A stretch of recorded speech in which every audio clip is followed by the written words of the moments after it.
नहीं है। जय हिंद दोस्तों, मैं नवीन शर्मा आप सभी का स्वागत करता हूं। आशा करता हूं आप सब एकदम अच्छे हैं, एकदम बेहतरीन हैं।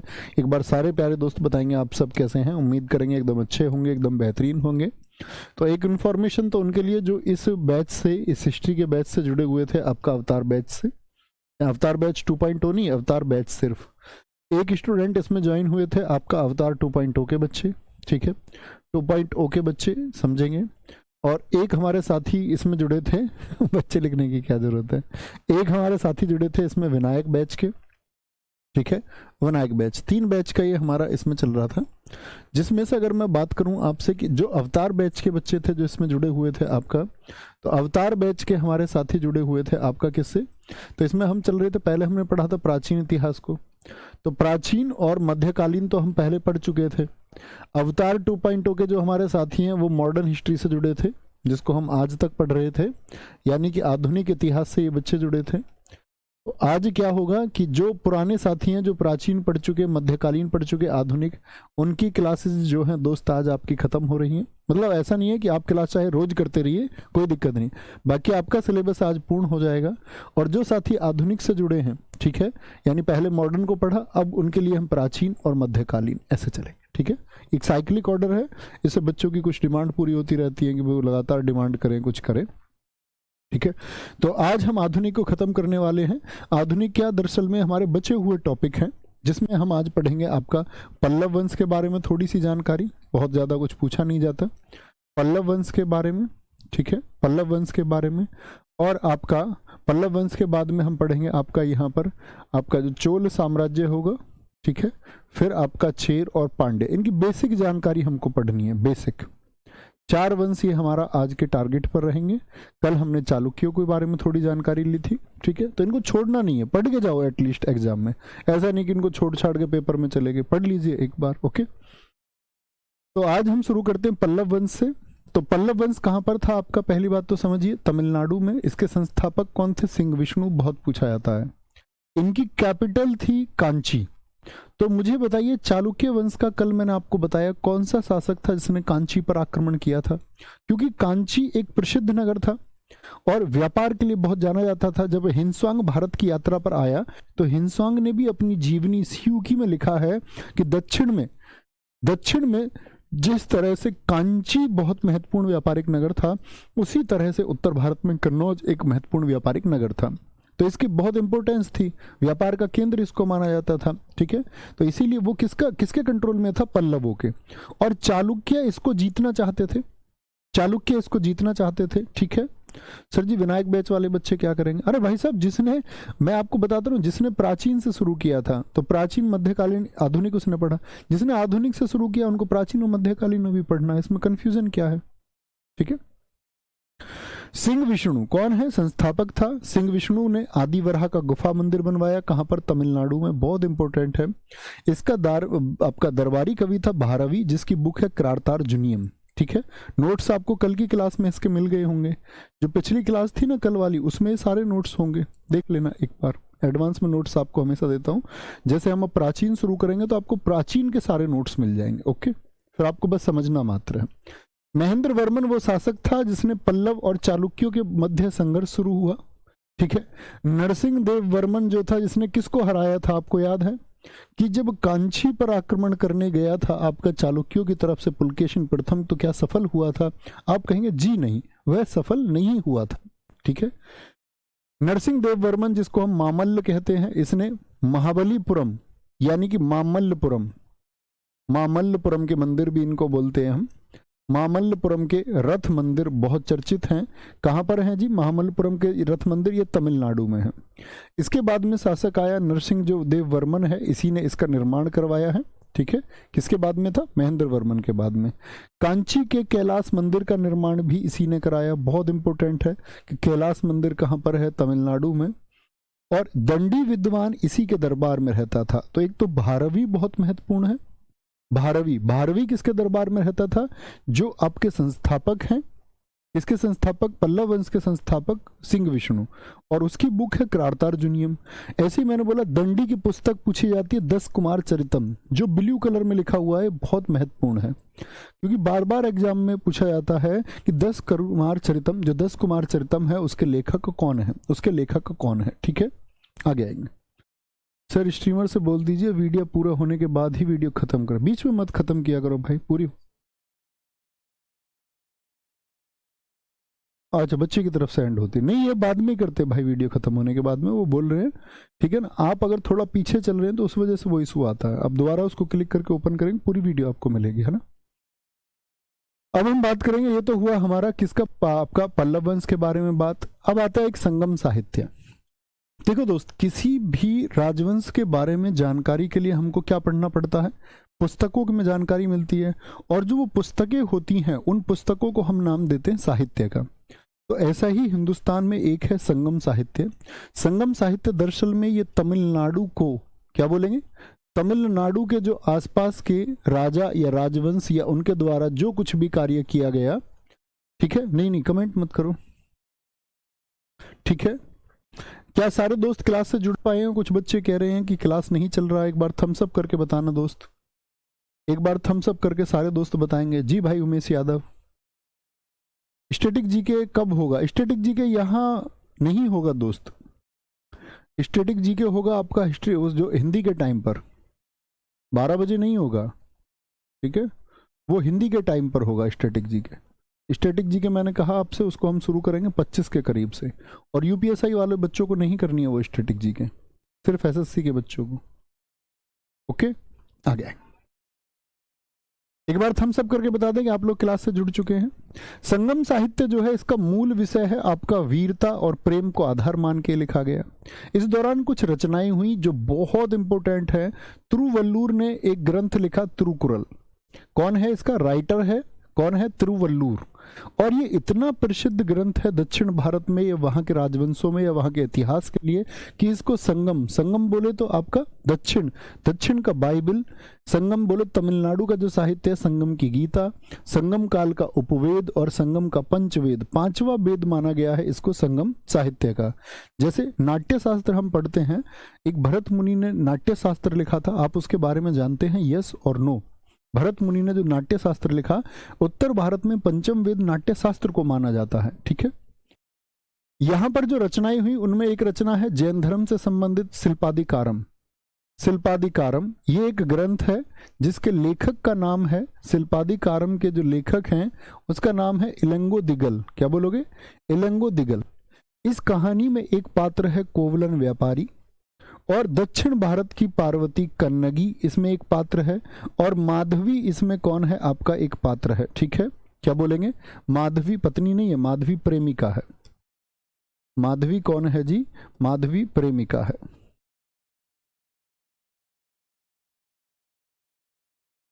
माधवी के लिए लिखिए प्रेमिका। कहानी मैं आपको सुनाता हूं, ध्यान से समझना, बार बार मैं आपको बताता हूं, बहुत चर्चित कहानी है दक्षिण की, क्योंकि दक्षिण में कन्नगी को बहुत पूजा जाता है। दरअसल में एक व्यापारी था कोवलन। कौन? यहां पर देखिए नाम है कोवलन व्यापारी। तो ये व्यापार करता था तो व्यापार के सिलसिले में इसको चेर साम्राज्य में जाना पड़ता था। दक्षिण में चेर साम्राज्य भी था एक। तो जब ये वहां व्यापार के लिए जाता था दोस्त, तो दरअसल में क्या हुआ कि इसको वहां पर आपका इस माधवी से प्रेम हो गया। तो घर से झूठ बोल के व्यापार के लिए वहां रहने लगा, बार बार उससे मिलता जा करके। अब दरअसल में वो व्यापार पर नजर नहीं रख पाया, इस वजह से उसका क्या हो गया? व्यापार में नुकसान हो गया, और वो दिन रात किसके प्रेम में? माधवी के प्रेम में पड़ा रहता।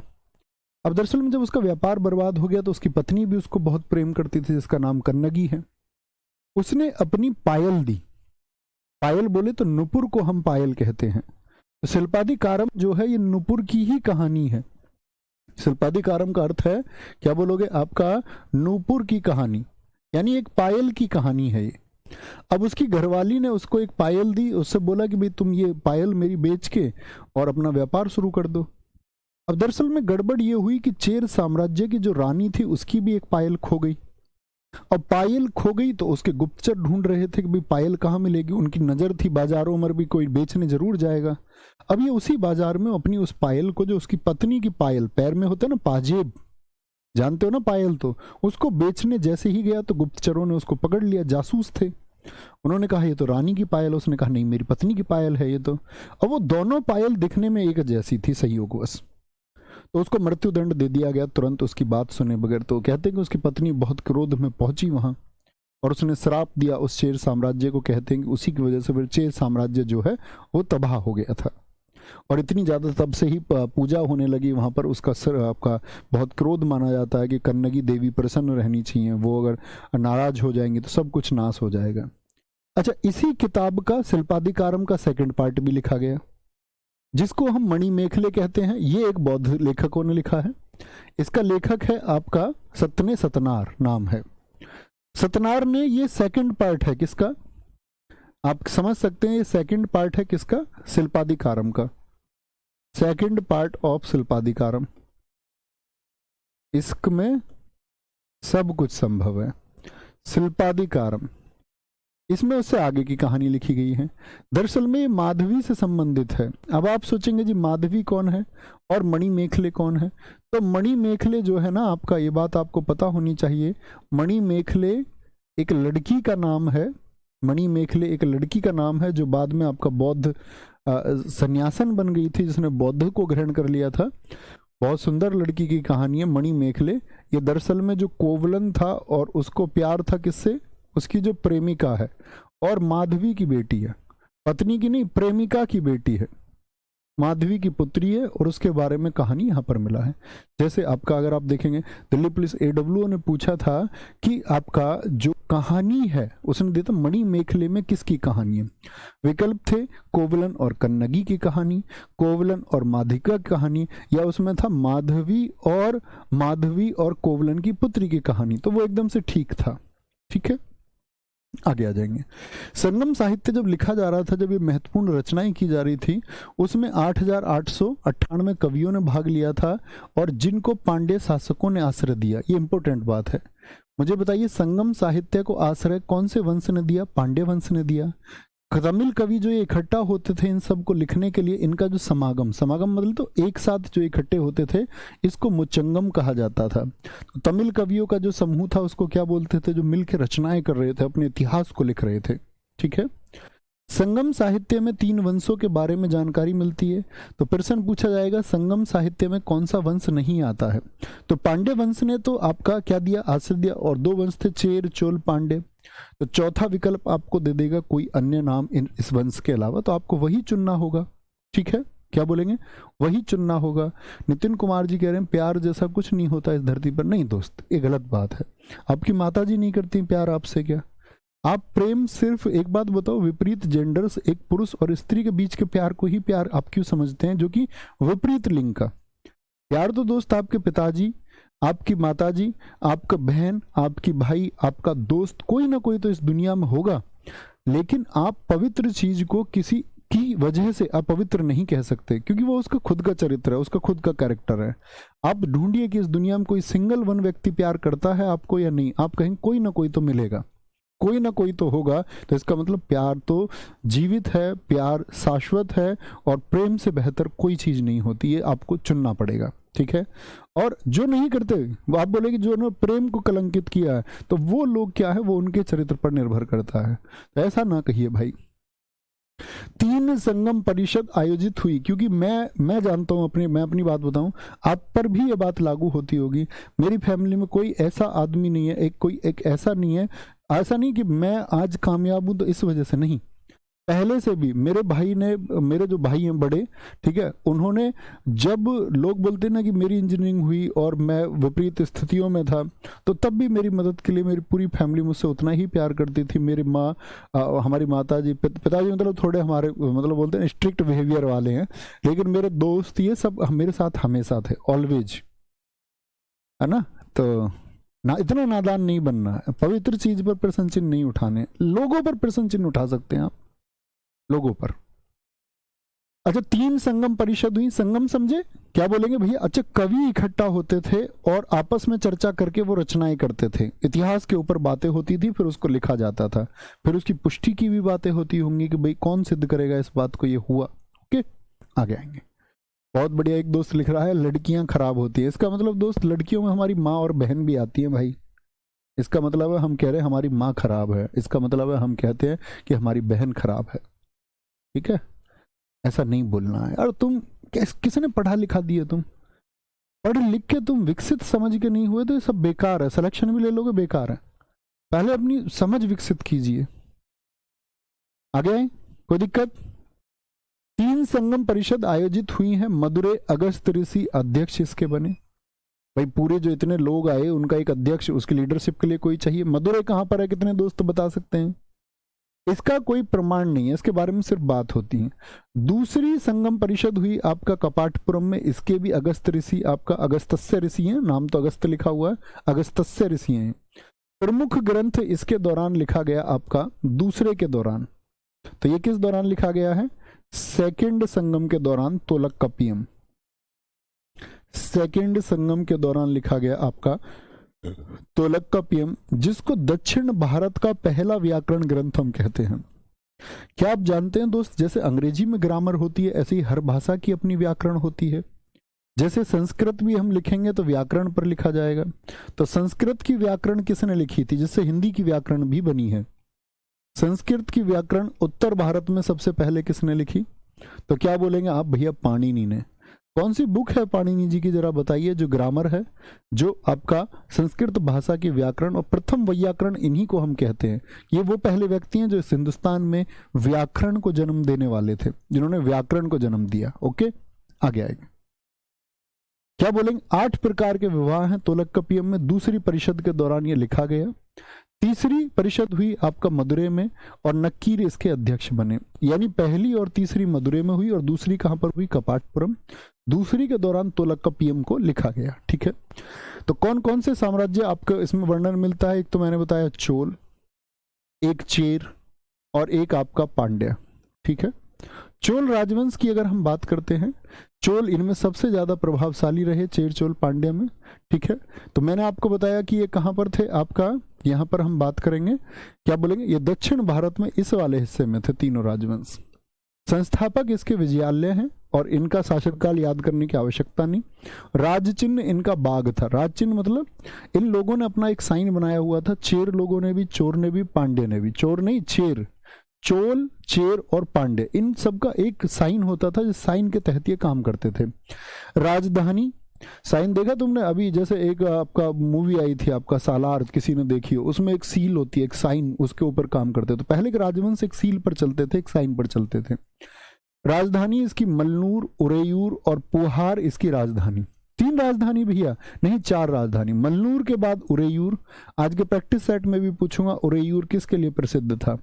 पुहार, और पुहार के बाद में तंजावुर। ठीक है, अगर पूछे भैया चारों विकल्प हमारे सामने रहे, हालांकि कभी देगा नहीं, फिर भी पूछ ले चोर वंश की सबसे प्रमुख राजधानी कौन सी रही? वो तंजौर रही। और तंजौर कहां पर है? ये तमिलनाडु में है। तो एक बार लिखेंगे सारे दोस्त कि भैया क्या बताया मैंने आपको, चोल राजवंश के जो संस्थापक हैं वो विजयालय थे। बहुत पूछे जाते हैं।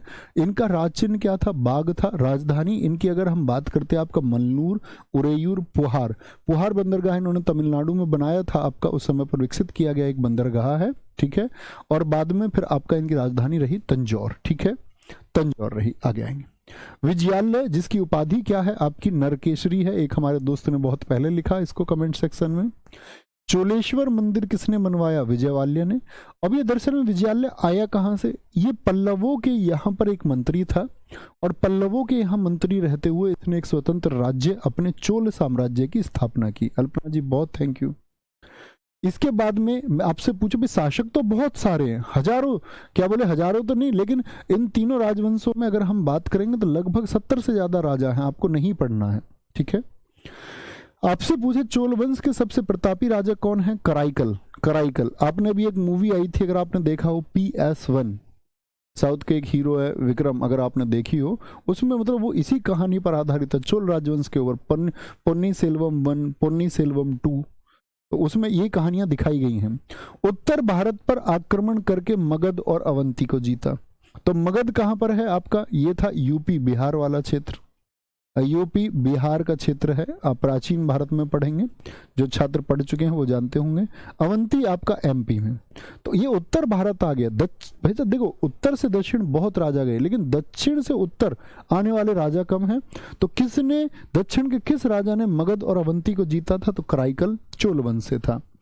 यहीं पर हुआ था इसका वेणी का युद्ध, जिसमें उत्तर भारत के राजा इकट्ठे हो गए थे सारे, कि दक्षिण से कोई आकर उत्तर को नहीं हरा सकता।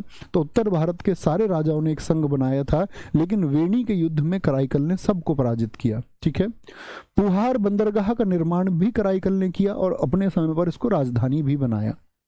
ठीक है। आदित्य प्रथम की बात करेंगे। आदित्य प्रथम कोदंड राम, ये पल्लव शासक, इसने ही पल्लवों को हराया। और पल्लव शासक कौन सा? अपराजित वर्मन को हराया इसने। ठीक है, नाम देखिए, अपराजित है, उसी को हरा दिया। फिर आता है आपका परांतक प्रथम, इसने पांड्य शासकों को हराया था। तो आप कहेंगे भैया जो ये चोल हैं, तो ये तो अपने जो नजदीकी शासक हैं। भाई पल्लव किसके टाइम पर थे? इनके जो संस्थापक हैं वो पल्लवों के सामंत थे, यानी पल्लवों के यहाँ ड्यूटी करते थे, समझ सकते हैं आप। तो उनको हराया, और साथ में पांड्य इनके पड़ोसी हैं आपका, पांड्यों को भी इन्होंने हराया। यानी चोल क्या है, आप समझ सकते हैं कि इन सबसे शक्तिशाली हैं। परांतक प्रथम ने ही तंजौर का चिदम्बरम मंदिर बनवाया। Blue colour means important. Rashtrakuta शासकों ने, एक राष्ट्रकूट थे जिसकी स्थापना किसने की? दंतिदुर्ग ने की। राष्ट्रकूट शासकों ने, कृष्ण प्रथम ने, राष्ट्रकूट शासक है कृष्ण प्रथम ने, गंगों के साथ मिलकर के परांतक प्रथम को हरा दिया। गंग मतलब जो गंगा के पास वाला क्षेत्र था, उसके जो स्थानीय राजा थे उन सब के साथ मिलता है कृष्ण प्रथम। वो देखता है कि भाई इन चोलों की शक्ति बहुत बढ़ रही है, तो उसने परांतक प्रथम को हराया, और जो उत्तरी क्षेत्र इन्होंने जीता था वो उत्तरी क्षेत्र इनसे जीत लिया। यानी कि उत्तर भारत के राजाओं ने फिर से अपने क्षेत्र को जीता, लेकिन किसकी अगुवाई में जीता? राष्ट्रकूटों की अगुवाई में। क्या बोलेंगे? राष्ट्रकूटों की अगुवाई में जीता। एक शासक आता है आपका राजराज प्रथम, जिसको चोल वंश का सबसे प्रतापी शासक माना जाता है। ठीक है। कराइकल के बाद में, किसके? कराइकल के बाद में इसने वरादेश्वर मंदिर का निर्माण कराया। कहां पर? आपका तमिलनाडु में। नटराज की मूर्ति आपने देखी है, जो शिव जी की मूर्ति है, जिसको हम गिफ्ट में नहीं देते हैं, अशुभ माना जाता है। कहते हैं कि वो भगवान शिव जी के क्रोध का प्रतीक है, तो उसको शुभ अवसर पर गिफ्ट के रूप में नहीं दिया जाता। ठीक है। उपाधि इनकी थी शिव प्रसाद शेखर, और दक्षिण भारत में भूमि मापने का पहला प्रयास राजराज प्रथम ने किया। राजराज प्रथम के बाद में राजेंद्र प्रथम आया। इसको दक्षिण भारत का सिकंदर, एक इतिहासकार है नीलकंठ शास्त्री, उन्होंने कहा है। दक्षिण भारत का नेपोलियन भी किसने कहा है? विंसेंट स्मिथ ने, वी स्मिथ ने कहा है।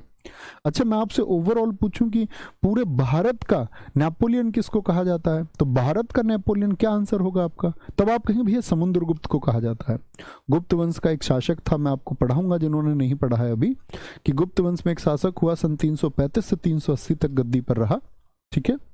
लेकिन दक्षिण भारत का नेपोलियन, साउथ में किसको कहा गया? Vincent Smith. इसने भारत के इतिहास के ऊपर किताब लिखी है, the early history of India. आपको कभी समय मिले तो आप पढ़ेंगे उसको, उसमें लिखा गया है। पाल वंश के शासक महिपाल को इसने हराया। पाल वंश कहाँ था? आपका दक्षिण में था। सॉरी, दक्षिण कह रहा हूं, अगर मैं बोलूं दक्षिण पूर्व की तरफ तो ज्यादा ठीक होगा, यानी बंगाल वाले हिस्से में पाल वंश था। और इस पाल वंश के जो संस्थापक थे वो थे आपके कौन? गोपाल, संस्थापक गोपाल। और ये ऐसा राजा है गोपाल की, इसको जनता ने राजा बनाया था, जनता ने राजा बनाया था। कश्मीर से एक आक्रमण हुआ आपका, और वहां बंगाल को लूटा गया। तो बंगाल में कोई लीडरशिप नहीं थी उस समय, जब कन्नौज तबाह हो गया था, तो लोगों ने बोला कि हमारा एक नेता होना चाहिए, तो गोपाल को नेता चुना गया था। तो पाल वंश में एक शासक था महिपाल, उसको हराया किसने? राजेंद्र प्रथम ने। और राजेंद्र प्रथम एकमात्र ऐसा शासक भारत का हुआ जिसने श्रीलंका को जीता। बहुत इंपॉर्टेंट बताया जाता है कि भारत से बाहर भी आक्रमण किए गए भारत के राजाओं द्वारा, और वो राजेंद्र प्रथम है। इसने गंगेकोंड चोल की उपाधि धारण किया। गंगेकोंड चोल का मतलब क्या है कि ये देखो कहां तक गया। इधर बंगाल में हराया इसने, इधर आपका इसने श्रीलंका को जीता। और गंगेकोंड का मतलब है कि गंगा और जमुना के बीच की जो जमीन है उसको भी राजेंद्र प्रथम ने अपने अधीन कर लिया था। तो आप समझ सकते हैं कितना प्रभावशाली शासक ये रहा होगा। वहीं अंतिम चोल शासक कौन है? राजेंद्र चोल तृतीय। बहुत इंपॉर्टेंट बात है ये भी। देखो, किसी भी इन वंशों के आपको कम से कम एटलीस्ट संस्थापक, इन वंश के अगर हम बात करते अंतिम शासक, और इस दौरान जो निर्माण हुए वो बहुत इंपॉर्टेंट है। ठीक है। आगे आएंगे। ऐसे ही हम चेर वंश की बात करते हैं। चेर वंश कहाँ था ये आपका? ये भी दक्षिण में केरल और तमिलनाडु का हिस्सा था। केरल का ही पुराना नाम चेर है। इनका राज चिन्ह क्या था बताएंगे? धनुष। मुझे अब बताइए, चोल वंश का राज चिन्ह मैंने अभी आपको क्या बताया था? क्या आपने फोकस के साथ में सुना था कि चोल वंश का संस्थापक तो विजयालय था, लेकिन उनका राज चिन्ह जो था वह था बाघ। क्या राज चिन्ह था? बाघ था। ठीक है। संस्थापक है आपका उदयनजीरल। ठीक है। राजधानी इनकी वंजी, करियर आपका और साथ में तोंडी थी, लेकिन आपको विकल्प में सबसे ज्यादा वंजी मिलेगा लिखा हुआ, क्योंकि सबसे प्रचलित राजधानी उनकी यही थी। उदयनजीरल एक शासक हुआ। उदयनजीरल जो संस्थापक है, उदयनजीरल को ही हम प्रियदर्शी कहते हैं। क्या आप बता सकते हैं भारतीय इतिहास में और किस राजा को प्रियदर्शी के नाम से जाना जाता है? तो आप कहेंगे भैया भारत में एक शासक हुआ उत्तर भारत में, अशोक महान, जो गद्दी पर रहा था आपका 269 से 232 बीसी तक। यानी कि जब उसका नाम खोजा गया, उसके अशोक ने अभिलेख लिखवाए अपने सब जगह, उड़ीसा में भी लिखवाए उसने, आपका आंध्र प्रदेश में भी लिखवाए। तो जब उसका नाम उस पर पढ़ा गया प्रियदर्शी, तो बहुत सारे लोग समझते थे कि शायद ये आपका चेर वंश का उदयनजीरल है। लेकिन जब अशोक के एक अभिलेख, उसने भबरू अभिलेख राजस्थान पे जब उसने पढ़ा, प्रियदर्शी अर्थात स्वयं को उसने मगध का सम्राट बताया, उसने बोला मैं मगध का सम्राट हूं, तब स्पष्ट हुआ जाकर के, जब जेम्स प्रिंसिप ने उनको पढ़ा तो तब जाकर के स्पष्ट हुआ कि ये प्रियदर्शी दक्षिण वाला चेर वंश का प्रियदर्शी नहीं, उत्तर भारत का अशोक महान है। ठीक है। प्रिंसेस ने प्रियदर्शी का नाम संबंध श्रीलंका शासक तिस्से से भी एक बार जोड़ा था। श्रीलंका का भी एक शासक था तिस्से। बहुत बढ़िया, सारे दोस्तों ने लिखा अशोक, यानी कॉमन जानकारी आप रखते हैं। शेख गुटुवन एक शासक हुआ जिसको लाल चेर और भल्ला चेर की उपाधि मिलती है। चेर वंश का एक शासक शेख गुटुवन। सती और कन्नगी की पूजा इसी ने शुरू करवाई, और इसकी पूजा के यहाँ पर जो आता था वो गजबाहू शासक आता था। गजबाहू शासक था एक श्रीलंका का, जो इस कन्नगी पूजा को भाग लेना आता था। कन्नगी पूजा समझ गए ना क्यों शुरू हुई? पेरून जर्नल इसने दोस्त गन्ने की खेती दक्षिण में शुरू करवाई, पहले नहीं होती थी। और चेर वंश का जो अंतिम शासक है वो मांदर जेल एम्परोई है। अब आप ऐसे नाम पढ़ेंगे तो आपको पक्का ये लगेगा कि भैया ये तो बड़े खतरनाक नाम हैं। ठीक है, लेकिन पहली बार पढ़ते हैं इसीलिए। ओके। पांड्य वंश की अगर हम बात करें, आपका इसका प्रतीक चिन्ह मछली था, तो पहले के याद हो गए। प्रतीक चिन्ह बाघ बताया, धनुष बताया, और अब क्या बताया? मछली। इसका संस्थापक जो है वो नेडियोन है, जिसने दक्षिण भारत का कौन सा शासक है जिसने समुद्र पूजा शुरू करवाई? ठीक है, करवाई। राजधानी इसने लिखी कोरके और मदुरै। सबसे लंबे समय तक मदुरै रही, तो विकल्प में आपको मदुरै मिलेगा, और कोरकई भी मिले तो भी मदुरै चुनना है। ये क्यों है जी एक से ज्यादा राजधानी? क्योंकि इनकी राजधानियां समय समय पर बदली गई। ओके। मेगस्थनीज के पांड्य वंश की जानकारी मिलती है मेगस्थनीज से। तो आप मुझे बताइए मेगस्थनीज ने कौन सी किताब लिखी थी? मेगस्थनीज ने कौन सी बुक लिखी? तो आप कहेंगे मेगस्थनीज द्वारा लिखी गई, क्या कहेंगे, आपका पांड्य वंश की जानकारी मिलती है। गुरुजी प्रैक्टिस सेट करा दें दोस्त, प्लीज रिक्वेस्ट है। प्रैक्टिस सेट मैं करा रहा हूँ 3 बजे हर एक एग्जाम के लिए, उसको करिए। अब ऐसा नहीं हो सकता यार, आपके मान के चलो 20 एग्जाम आए और 20 प्रैक्टिस सेट इकट्ठे चलाने पड़े तो सारे मैं करा दूं। इतना तो प्लीज दया किया करो, इतना तो समझा करो। ठीक है। अंशिका सिंह कह रहे हैं सर ये थोड़ा जटिल टॉपिक है। हाँ जी, जटिल टॉपिक तो है, और इसको बहुत ज्यादा विस्तार से आपको नहीं पढ़ना है। ठीक है ना, कि बहुत विस्तार से आप इसको पढ़ रहे हैं। तो प्रतीक चिन्ह रहा आपका। फिर इसके बाद में आपका शासक आया नेडियोन के बाद में नेजुडेलियन। इसने ही, यही वो शासक है जिसने आपका कोवलन को दंड दिया था। कोवलन को दंड दिया इसने, चेर और चोलों को संयुक्त रूप से हराया। देखो इतना मजबूत शासक भी है, और कहते इसी के समय पर ही ये बर्बाद हुआ आपका कौन सा, क्या बोलोगे भैया? इसी के समय पर अगर हम बात करते हैं आपका, क्या बोलेंगे भैया? इसी के समय पर बर्बाद हुआ ये वंश आपका पांड्य वंश, और इसने संयुक्त रूप से हरा दिया। तो जो चोल बहुत शक्तिशाली थे, जिन चोलों ने पांड्यों को कंट्रोल करके रखा था, इसने उनको हरा दिया। और एक ततैयांगलम का युद्ध हुआ। अंतिम शासक कौन है आपका दोस्त पांड्य वंश का? वो मारवर्मन कुलशेखर है। मारवर्मन कुलशेखर है। ठीक है, बहुत बढ़िया, बहुत शानदार। सर जीएस बुक के बारे में, जीएस बुक दोस्त देखो, कल आप लोग आप हमारे एप्लीकेशन पे जाएंगे, रोजगार विदंकित एप्लीकेशन पर, वहां पर आपको बाय का लिंक मिलेगा। कल किताब 10 बजे से 2 बजे के बीच में ही आप खरीद सकते हैं। कहीं अमेजोन फ्लिपकार्ट पर किताब आपको नहीं मिलेगी, सिर्फ हमारे एप्लीकेशन पर ही लिंक मिलेगा। वहीं से किताब आपको परचेज करनी है, कहीं और नहीं जाना, कहीं और किताब मिलेगी भी नहीं। ओके, ठीक है। हाँ, ये कठिन कठिन नाम है भैया, बहुत पढ़ोगे एक बार तो फैमिलियर होंगे, ठीक है, वो पढ़ के रखिए, आगे आएंगे। तो यहाँ पर हमारा दोस्त जो मॉडर्न हिस्ट्री है, मॉडर्न हिस्ट्री और जो बचे हुए टॉपिक थे वो मॉडर्न तो हम पहले ही खत्म कर चुके। आज़ाद आपका अगर हम बात करें कहाँ पर, जब हमने पढ़ा था सुभाष चंद्र बोस जी को, उसके बाद में ये हमारे अदर टॉपिक्स थे कुछ जो हम पढ़ रहे थे, जो इतिहास में हमसे छूट जाते हैं। और दोस्त नेक्स्ट क्लास में हम शुरू कर रहे हैं आपका कल प्राचीन भारत को। प्राचीन भारत को हम समझते हुए आगे बढ़ेंगे, ठीक है। सबसे इम्पोर्टेंट पार्ट मॉडर्न होता है जिसको हम पढ़ चुके, उससे भी ज़्यादा थोड़ा इम्पोर्टेंट पार्ट होगा फिर उसके बाद में प्राचीन भारत। सबसे कमज़ोर पार्ट एग्जाम की दृष्टि से है मध्यकालीन। आप लोगों का कोई प्रश्न है तो आप पूछ सकते हैं, बोलेंगे जी। बहुत बढ़िया। आर्यन कह रहे हैं सर एक टैक्स लगाते थे चोल आपका, हाँ देखो बिल्कुल ठीक प्रश्न है आपका। आर्यन जी का क्वेश्चन है, एक टैक्स था आपका, मैं बता दूं, चोलों के द्वारा एक टैक्स लिया जाता था। दो तरह के कर थे, एक तो था कदमई टैक्स। जो कदमई टैक्स था दोस्त, कदमई टैक्स था, ये दरअसल में भू राजस्व था एक, यानी कि भू राजस्व का मतलब है, भू राजस्व का मतलब है कि लैंड रेवेन्यू जो होता था उस पर एक टैक्स लेते थे। अब यहाँ पर आती है कि अगर किसी ने कदमई टैक्स को नहीं चुकाया तो कदमई टैक्स नहीं चुकाने पर उनको देना पड़ता था वेटी कर। ये मैंने प्रैक्टिस सेट में सब आपको बताया है पहले भी। नहीं चुकाने पर क्या देना पड़ता था, वेटी कर। वेटी कर चोलों के टाइम पर। और वेटी कर क्या होता था, ये जबरन श्रम था कि भैया तुम अगर पैसा नहीं दे सकते, एक तुमने अगर टैक्स नहीं दिया है तो तुमको शारीरिक रूप से मेहनत करके उनके यहाँ काम करके वो जो है टैक्स वसूला जाएगा तुमसे, काम करवा के, फिजिकल वर्क करवा के, ठीक है। बहुत बढ़िया। मदुरै की राजधानी क्या है सर? अरे गजब प्रश्न पूछ लिया तुमने तो। मदुरै खुद राजधानी है दोस्त, वो तमिलनाडु में स्थित है।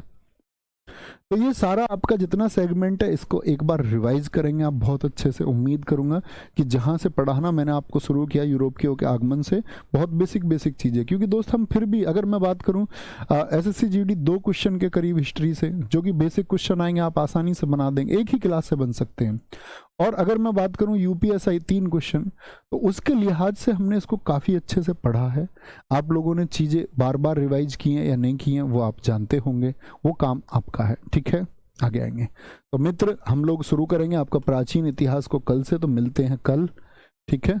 और आगे ऐसे ही बढ़ते रहेंगे और अब ज़्यादा समय नहीं लगेगा, बाकी चीज़ें तो हम थोड़ा प्राचीन भारत की एक मैं आपको मर्ज करके पीडीएफ पहले ही प्रोवाइड करा दूंगा, ताकि आपको जिन दोस्तों को नोट्स बनाने की दिक्कत होती है वो लिख लें उस बात को, और ये जान लें कि भाई हमको नोट्स ऐसे बनाने, ऐसे ही बना लीजिए जैसे उसमें मिले, और पढ़ते रहिए। Okay, bye bye, take care, जय हिंद, जय भारत, नमस्ते, मिलते हैं कल, थैंक यू।